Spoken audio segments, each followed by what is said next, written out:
একজন প্রশ্ন করেছেন, জান্নাতে কোনো নিষিদ্ধ গাছ আছে কিনা?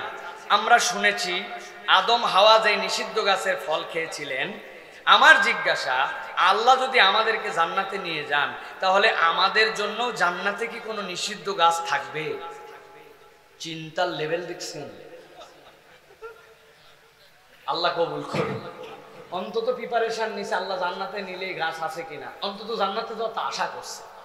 ভালো ভালো, এটা নবীজির কথা। নবীজি বলছেন, তুমি তোমার রবের ব্যাপারে যে ধারণা করবে, আল্লাহ তোমার সামনে ওই হিসাবে উপস্থাপন হবে। সুবহানাল্লাহ। আপনি আপনার রবের ব্যাপারে ধারণা করেন, আল্লাহ আমাকে জান্নাতে দেওয়ার জন্যই সৃষ্টি করছে, আল্লাহ মাফ সাফ করে দিয়ে জান্নাতে দিও, বলেন আল্লাহুম্মা আমিন। প্রিয় ভাইরা, এখন কথা হচ্ছে এই বনের প্রশ্নতে কতগুলো ভুল প্রশ্ন আছে। এক নম্বর, আল্লাহ কোরআনে বলছেন, লা তাকরাবা হাযিহিশ শাজারাতা, হে আদম হে হাওয়া, এই গাছের কাছে যেও না। আল্লাহ কি বলছেন যে এই গাছটা নিষিদ্ধ গাছ, সেই নিষিদ্ধ গাছের কাছে যেও না? আল্লাহ কি বলছেন এই গাছটা গম গাছ, গন্ধম গাছ, এই গন্ধম গাছের কাছে যেও না? এই যা আমরা নিষিদ্ধ গাছ বলি, আমরা গন্ধম বলি, একটাও কোরআন হাদিসের কোনো জায়গার কথা না। এগুলা ইহুদি নাসারাদের কথা, তাদের বিশ্বাস। আল্লাহ আরো কঠিন কঠিন তাফসিরের মধ্যে কথা আছে। আদম হাওয়ার মধ্যে একটা ওয়াসওয়াসা আসলো, আল্লাহ সেই ওয়াসওয়াসা দূর করে একটা কালো পদার্থ বের করলেন, ওইটা জিবরাইল আমিন থাপ্পড় দিয়ে মারলেন। এরপরে জমিনের মধ্যে জান্নাতের গেড়ে গেল, ওখান থেকে একটা গাছ উঠলো। আল্লাহ বলেন ওই নিষিদ্ধ গাছের কাছে যেও না। সর্বপ্রথম গেলেন মা হাওয়া। ওই হাওয়া যাওয়ার কারণে পৃথিবীর সব নারীরাই অপরাধী। নারী ওয়াসওয়াসাতে পুরুষকে দিছে, এটা ইসলামের বিশ্বাস নয়, ইহুদি নাসারাদের বিশ্বাস। আল্লাহ বলছেন লা তাকরাবা হাযিহিশ শাজারা, এই গাছের কাছে যেও না। আদম হাওয়া শয়তানের ওয়াসওয়াসায় সেখানে গেছেন, আল্লাহ তাদেরকে দুনিয়ায় নামায় দিয়েছেন। ওই গাছ জান্নাতে আছে, ওটা নিষিদ্ধ গাছ, আমাদের জন্য জান্নাতে গেলে নিষিদ্ধ থাকবে এরকম একটা কথাও শরীয়তে। অতএব গন্ধম গাছ এই সকল কনসেপ্ট মাথার থেকে বের করে ফেলেন। আর ওই নিষিদ্ধ গাছ এইগুলো আমরা জানি না। আমরা বলবো আল্লাহ বলছিলেন একটা জায়গায় যেতে নিষেধ, তারা ওই নিষেধটা শয়তানের ওয়াসওয়াসায় অমান্য করে বসেছিলেন। অতএব জান্নাতে যাওয়ার পরে সেই গাছ থাকবে কিনা, আর থাকলেও সেই গাছের কাছে যাওয়া নিষেধ কিনা, আমি জান্নাতে যেয়ে দেখি। আল্লাহ যদি যাওয়ায় আপনাকে জানান। আমিন বললেন না? আজমিরা জান্নাত প্রশ্ন করেছেন, শেখ একটা দুঃখের ঘটনা ঘটেছে। এক ভিক্ষুক আমার কাছে এসে হাত পেতেছে, নাছরবান্দা। আমার কাছে তখন 100 টাকার দুটি নোট আর খুচরা একটা 5 টাকার কয়েন ছিল। আমি 100 টাকার দুটি নোট রেখে ভিক্ষুককে 5 টাকা দেই। টাকাটা যেটা আমার কাছে 100 টাকার দুটি নোট ছিল, সেটিও আমার নয়, এটি আমার আম্মুর টাকা। এই 100 টাকাই তাকে দিতে হবে সে দাবি করে।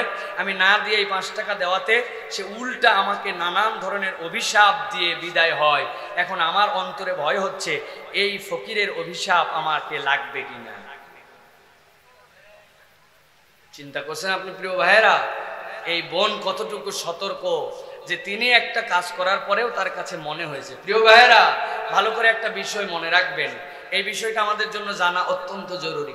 আল্লাহ কোরআনে বলছেন ওয়ান্না সাইলা ফালা তানহার, কেউ কিছু চায় তাকে ফেরত দিও না।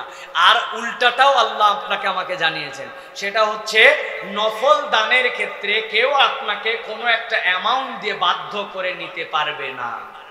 চেয়ারম্যান সাহেব 5,000 দিয়েছিল, আপনি চেয়ারম্যান 10,000ই দিতে হবে। আমি সাইফুল্লাহ যদি বলতাম অন্যায়, আমি তাকে দানের উৎসাহ দিছি, উনি খুশিতে রাজি হয়েছেন, এটা জায়েজ। কিন্তু কারো থেকে কট দিয়ে আপনি নফল দান নেবেন, এটা জায়েজ নয়। সুতরাং ওই ফকিরই প্রথম অপরাধ করছে বোন, আপনার অপরাধ নাই। 100 টাকা তোমাকে দিতেই হবে, তোমাকে কে বলছে?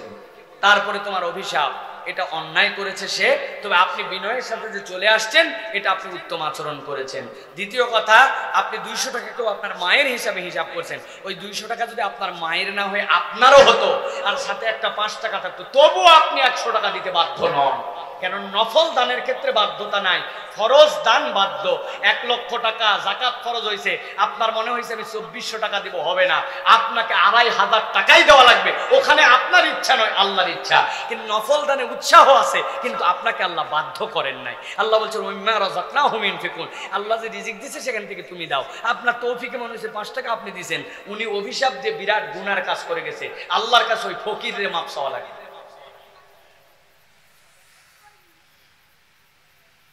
আর কি উত্তর দিব ভাই?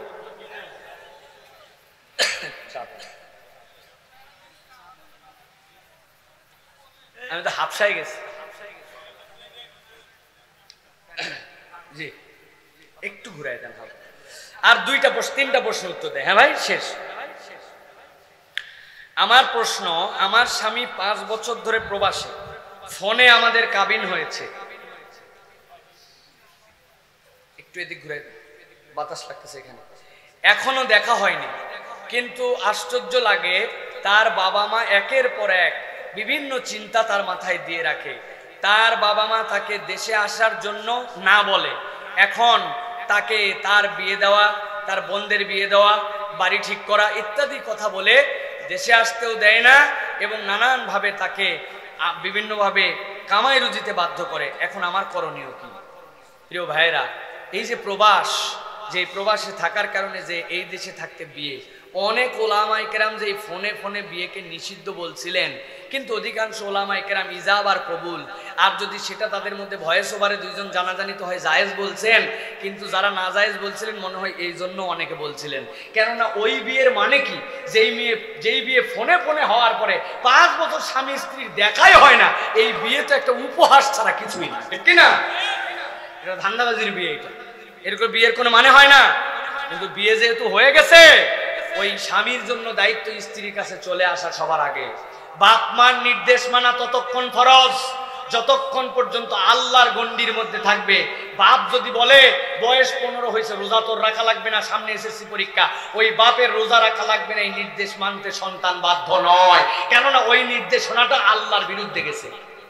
এখন আল্লাহ বলছে স্বামী স্ত্রী একসাথে থাকতে হবে, এটার দ্বারা তোমাদের ফরজ লঙ্ঘন হয়, হারামের দিকে চলে যাবে। আর ওই বাপ বলছে বাড়িটা হোক, মেয়ের বিয়েটা হোক, এখন আসিস না, আসলে এখনো টাকা উঠবে না, এদিকে বিয়ে দিয়ে রেখে দিছে। ওই পিতা মাতা ওই সন্তানের কল্যাণকামী নয়।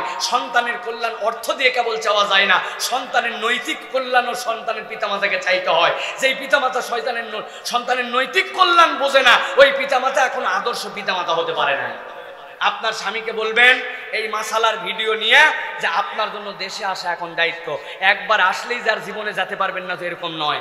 আসা যাওয়ার 1 লক্ষ টাকা 50,000 টাকার বিমান ভাড়ার মায়ায় আপনার স্ত্রীর সাথে 5 বছর আপনি দেখা করেন, আপনি কেমন পুরুষ? এই পুরুষত্ব নিয়েও সন্দেহ আছে। আল্লাহ হেফাজত করুন।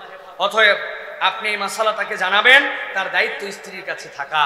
হযরত আয়েশা সিদ্দিকার কাছে জিজ্ঞাসা করেছেন ওমর রাদিয়াল্লাহু তাআলা আনহু, যে আমরা যে মুসলমানদেরকে ব্যারাকে নিয়ে আসছি, আমাদের সৈনিকরা এখন থেকে ব্যারাকে থাকে, আগে তো মুজাহিদরা যুদ্ধ ডাক দিলে চলে আসতো, এখন থেকে ব্যারাক বানানো হয়েছে, কতদিন পর্যন্ত তারা স্ত্রী থেকে দূরে থাকবে? হযরত আয়েশা থেকে রিওয়ায়াত আসছে 4 মাস 20 দিনের কথা তিনি বলেছেন, কেউ কেউ 3 মাসের কথা বলেছেন, এর বেশি স্বামী স্ত্রী আলাদা থাকতে পারবে না। ওই তখন ওমর বিধান করছিলেন প্রতি 3 মাসে সেনাবাহিনীর লোক ছুটি পাবে। এখনো সেনাবাহিনীতে ওই বিধান জড়িত আছে, সেনার সদস্যরা প্রত্যেক 3 মাসে ছুটি পায়।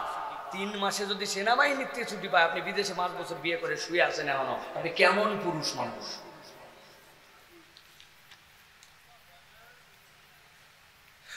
চাকরি করি না, বেকার, তাই বাবা মা বিয়ে করানোর প্রতি অনীহা। এখন বাবা মার অবাধ্য হয়ে কি বিয়ে করা যাবে কিনা? চাকরি করেন না কেন আপনি? কিসে বাধা দিল আপনাকে? বাধা দিছে আপনার আত্মমর্যাদা। কারণে একটা চাকরি করবে, ভিআইপি চাকরি, যেটার স্যালারি স্ট্যান্ডার্ড 25,000 থেকে শুরু হবে, ম্যানেজার পদ হবে। আপনি চাকরি বুঝেন নাই? সাহাবায়ে কেরাম দিন আনতেন, দিন খাইতেন, নবীজির কাছে হাত পাততে আসছেন, কুঠার লাগায় বলছেন 1 মাস যেন মদিনায় আশপাশে না দেখি, মসজিদে নববীতে যাও কাজ করো। কাট কাটছে সাহাবী, আর আপনি খুঁজেন চাকরি। আরে মিয়া, আপনি বাদাম বিক্রি করেন, আপনি অনেক মুড়িওয়ালা আছে 10 টাকা করে কৌটায় বিক্রি করে, মুড়ি বিক্রি করে প্রত্যেক দিন 300 পিস বিক্রি করলে ওর জন্য প্রত্যেক দিন কামাই হয় 3,000 টাকা, মাসে 90,000 টাকা কামাই করে। আর আপনি চাকরি খুঁজেন 12,000 টাকার। আগে নিজে শুধরান। অনেক যুবক আছে হুজুরদের কাছে এগুলা দেয় যে বাপ মায়ের অবাধ্য করে যেন বিয়েতে উৎসাহ দেওয়া হয়। আমার চরিত্র ঠিক রাখতে পারছি না হুজুর, বাপ মা বিয়ে দিতে চাই না। বেটা, বিয়ে সবসময় ফরজ হয় না, কখনো নফল থাকে, কোনো ওয়াজিব থাকে। তোমার বাপ মায়ের কাঁধের উপরে বোঝা চাপানোর তোমার ধান্দা কেন? তুমি নিজে মাঠে শ্রম দাও, কায়িক শ্রম দিয়ে তুমি বিয়ে করো। যারা ঠিক বলতেছেন তারাও 100% ঠিক নয়। কেন ঠিক নয়? আপনি আপনার সন্তানকে খাওয়ান না, আপনার সন্তান আসছে, আল্লাহ তার রিজিকের ব্যবস্থা করেছেন। সন্তানটার বয়স হয়ে যাচ্ছে 20 বছর, আপনি জানেন যেখানে ঘোরাফেরা করে ওখানে তার জিএফ আছে, আপনি আমলে নেন না ওই গার্লফ্রেন্ডকে, কর যা করিস কর, ইয়াং বয়সে একটু করে। ওদের যখন জৈবিক চারণা আসছে, ওরা দুইজন চিন্তা করছে না এভাবে তো ঘুরলে গুনাহ হয়, এখন আমরা সিদ্ধান্ত নিয়েছি বিয়ে করব। ওই বাপ মা বলছে ব্যাককলের ব্যাককল, আমার অবাধ্য হয়ে তোকে বিয়ে করার মতো সাহস দিল কে? 5 বছর জিএফ চালায়, বাপ মা দোষ খোঁজে না, আর বৈধ বিয়ে করতে চায়, বাপ মা সাপোর্ট দেয় না। এরকম বাপ মায়ের দেশ ভরে গেছে, ঠিক কিনা? বিয়ের বলে বয়স বানাইছে, কি বয়স বানাইছে না, বিয়ের বয়স। প্রিয় ভাইয়েরা, অতএব আপনার সন্তানের, আপনার সামর্থ্য যদি আল্লাহ থাকে, আপনার সন্তান তো আপনার সম্পদে ভাগ পাবে, আপনার ভিটায় ভাগ পাবে। আপনি মনে করেন তার রিজিকের ব্যবস্থা আল্লাহ করবে, চরিত্রবান করবে, তারে বিয়ে দেওয়ান আর বলেন তাড়াতাড়ি করে বউ খাওয়ানোর ব্যবস্থা কর। বউ যখন একটা কাঁধে চাপে, তখন আল্লাহ বলছেন অনেকের রিজিক আল্লাহ ফায়সালা করে দেয়। আর বউ চাপলে তখন ওই সন্তানটাও টাইট হওয়ার চিন্তা করে। অতএব এই ইসলামী সমাজটা একটা ব্যালেন্সপূর্ণ সমাজ। পিতামাতারও দায়িত্ব আছে, আবার বেকার সন্তানের কোনো হাউস নাই, খালি বিয়ার হাউস, এত হাউস ভালো না। আমি যদি জানতে পারি আমার অফিসের বসের ইনকাম হারাম, তবে কি আমি তার অফিসে চাকরি করলে যা বেতন পাবো তা আমার জন্য বৈধ হবে কিনা? অবশ্যই আপনার জন্য বৈধ হবে। আপনি আপনার কামাই করছেন, আপনি আপনার ডিউটিতে ফাঁকি দিচ্ছেন কিনা, এটা আপনার ডিউটি। আপনার বস তো আপনার বেতন দেয় না, আপনার অফিসে তিনি একটা পদে, আপনি একটা পদে। এইটা যদি হয় তিনি হারাম কামাই করে, ঘুষ খায়, অন্যায় করে, ওই বসের অধীনে আপনি আছেন, কিন্তু আপনি হালাল কাজ করেন, আপনার যা দায়িত্ব পালন করেন, বসের হারামের ভাগ নেন না, আপনার বেতন হালাল।